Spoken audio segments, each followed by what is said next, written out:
अस्सलामुअलैकुम, how are you all. उम्मीद करती हूँ आप सब खैरियत से होंगे। सॉरी मैं कुछ दिनों से व्लॉग अपलोड नहीं कर पाई क्योंकि मेरी तबीयत बहुत ज़्यादा ख़राब हो चुकी थी।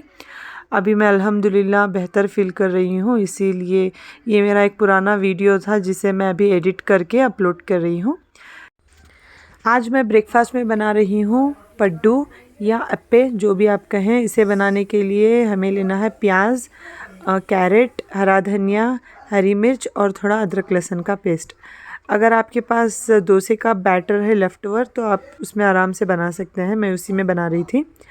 ये सारे इंग्रेडिएंट्स हमें इसमें डालकर, थोड़ा सॉल्ट डालकर इसे अच्छे से मिक्स कर लेना है। और बघारने के लिए हमें लेना है थोड़ा सा ऑयल।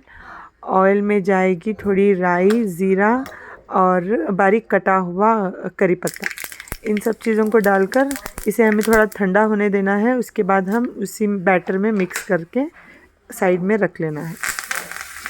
उसके बाद एज़ यूजुअल थोड़ा ऑयल डालकर जो पड्डू का पैन होता है उसमें हमें पड्डू बना लेना है। That's it. तो इंशाल्लाह आज ब्रेकफास्ट के बाद, जैसा मैंने आप लोगों से लास्ट व्लॉग में शेयर किया था कि हम मेरे हस्बैंड के नेटिव जा रहे हैं, नेटिव प्लेस, तो इंशाल्लाह ब्रेकफास्ट करके हम लोग वहाँ निकलेंगे आज। सबसे पहले हम जाएंगे टुमकुर। टुमकुर में एक छोटा सा गांव है नागल्ली करके, वो मेरे सास का गांव है, तो वहाँ हम जाएंगे।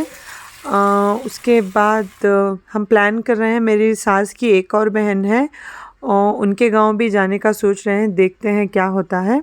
इंशाल्लाह हो सके तो मैं उसका वीडियो आप लोगों के साथ शेयर करूँगी।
A few moments later.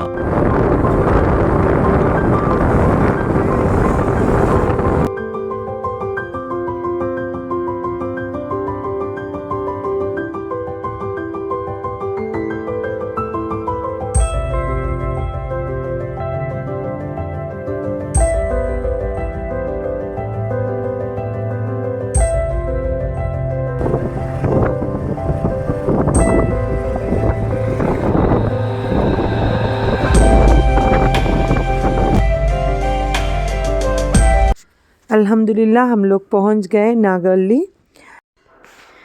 ये अम्मी का गांव है, तो अम्मी जब भी यहाँ पर आती हैं तो बहुत ही ज़्यादा खुश और एक्साइटेड हो जाती हैं क्योंकि यहीं पर वो पली बड़ी हैं। उनके अम्मी अब्बा सब लोग यहीं पर रहते थे, तो ऑब्वियस है कि यहाँ आने से उनकी खुशी दुगनी हो जाएगी। तो यूजुअली जब भी अम्मी की तबीयत वगैरह भी ख़राब होती है, अगर हम यहाँ का एक चक्कर लगाएं तो अम्मी की तबीयत बिल्कुल ठीक हो जाती है। तो यहाँ पर अम्मी के भाई बहन सब लोग रहते हैं।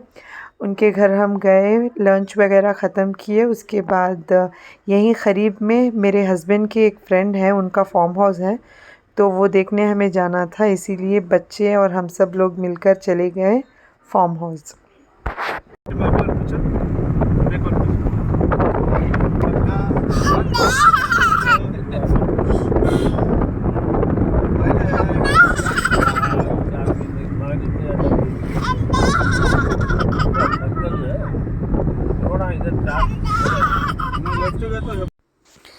बच्चों को हॉलीडेज़ थे, मेरी जेठानी की जो बेटियां हैं उनको और साद को भी, तो इसीलिए हम ये प्लान किए थे।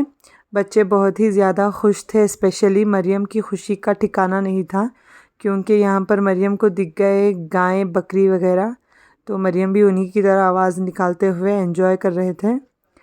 टुमकुर की एक स्पेशलिटी ये है कि यहाँ आपको हर जगह नारियल के और सुपारी के झाड़ देखने को मिलेंगे। हर बाग में सुपारी के तो झाड़ यहाँ पर बहुत ही ज़्यादा हैं, यहाँ पर इसकी फसल ज़्यादा होती है। तो चलिए अब चलते हैं फार्म हाउस की तरफ। हम लोगों को इस तरह की हरियाली बहुत ही ज़्यादा पसंद आती है। बेंगलुरु में आपको कहाँ देखने को मिलती है, हर जगह पोल्यूशन और झाड़ तो आजकल बहुत ही ज़्यादा कम हो रहे हैं। उन सब से दूर आके हमें फॉर अ चेंज बहुत ही ज़्यादा सुकून महसूस हो रहा था। ये आप देख सकते हैं, यहाँ पर छोटे छोटे बटरफ्लाइज थे अलग अलग कलर के।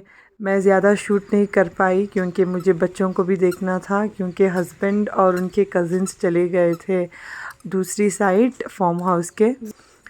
तो मैं देख रही थी यहाँ पर कितने अलग अलग तरह के प्लांट्स थे। सारे बच्चे मिलकर मुझे ये फ्लावर्स तोड़ तोड़ के लाके दे रहे थे। उसके बाद मैं बच्चों को दिखा रही थी टच मी नॉट के जो प्लांट्स होते हैं वो, जिसमें हम बचपन में खेला करते थे। बच्चे देखकर बहुत ज़्यादा एक्साइटेड हो गए। अगर हम इसे टच कर देंगे तो वो क्लोज़ होते हैं, फिर थोड़ी देर के बाद ओपन हो जाते हैं। इसी तरह से हम सब मिलके थोड़ी देर वहाँ पर बैठे, खेले, फिर हस्बैंड लोग वापस आ गए। उसके बाद हम सब चले गए वापस घर, चाय वगैरह फिनिश करके। जैसा मैंने आप लोगों के साथ डिस्कस किया था, अगर हम हो सके तो मेरी हस्बैंड के एक और आंटी का जो गांव है वहाँ जाएंगे। तो अभी हम वहाँ पर जा रहे हैं।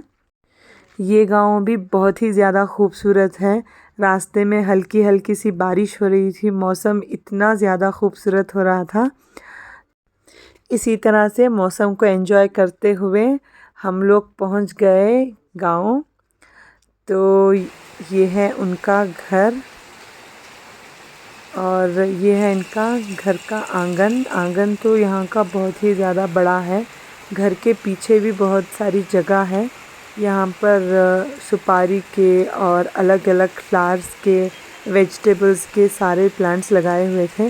बारिश की वजह से मैं ज़्यादा कुछ शूट नहीं कर पाई, बस इतना ही शूट की। तो ये आप देख सकते हैं, ये बैगन का झाड़ है और इसी के बाजू में काजू वगैरह के भी झाड़ थे। तो इसी घर के बाजू ये इनका पुराना घर है। आंटी बता रही थी कि जब वो शादी करके आई थी तो वो यहीं पर आई थी, उसके बाद ये नया वाला घर उन लोगों ने कंस्ट्रक्ट किया हुआ है। ये कवेली का जो पुराना घर हुआ करता था, ये इस तरह का घर है। अभी तो फ़िलहाल यहाँ पर कोई नहीं रहता। कंटिन्यूस बारिश की वजह से यहाँ पर इलेक्ट्रिसिटी चली गई थी, तो इसी वजह से आंटी इसमें मसाला पीस रही थी। तो मैं बोली मैं ट्राई करती हूँ। वैसे मैं अब तक सिलबत्ते में मसाला नहीं पीसी हूँ, बट देखकर हूँ इसी एक्सपीरियंस के साथ मैं सिलबत्ते में मसाला पीसी। मुझे बहुत ज़्यादा खुशी हुई ये सब करते हुए। मुझे बेसिकली विलेज लाइफ कभी कभार एंजॉय करना बहुत ज़्यादा पसंद है। विलेज में आना, मिट्टी के जो चूल्हे होते हैं उसमें खाना वगैरह बनाना और ये सब एक्सपीरियंस करना मुझे कभी कभार अच्छा लगता है। तो खाना वगैरह ख़त्म करके ये है आंटी के घर का जो बैकयार्ड है। ये जो आप देख रहे हैं छत, यहाँ पर गायें रहती हैं और बहुत सारी मुर्गियां हैं यहाँ पर। बारिश की वजह से सब लोग अंदर थे अभी।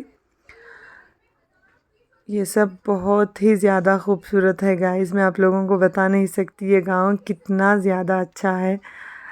मुझे यहाँ पर आके बहुत ज़्यादा खुशी हुई। उसके बाद मेरे हस्बैंड के जो कज़िन है, ये उनका बेटा है। ये बिल्कुल अब्दू जैसा लग रहा था हमें। इसके साथ हम लोगों ने थोड़ी देर खेले, सब लोग बहुत ही ज़्यादा हंसी मजाक किए।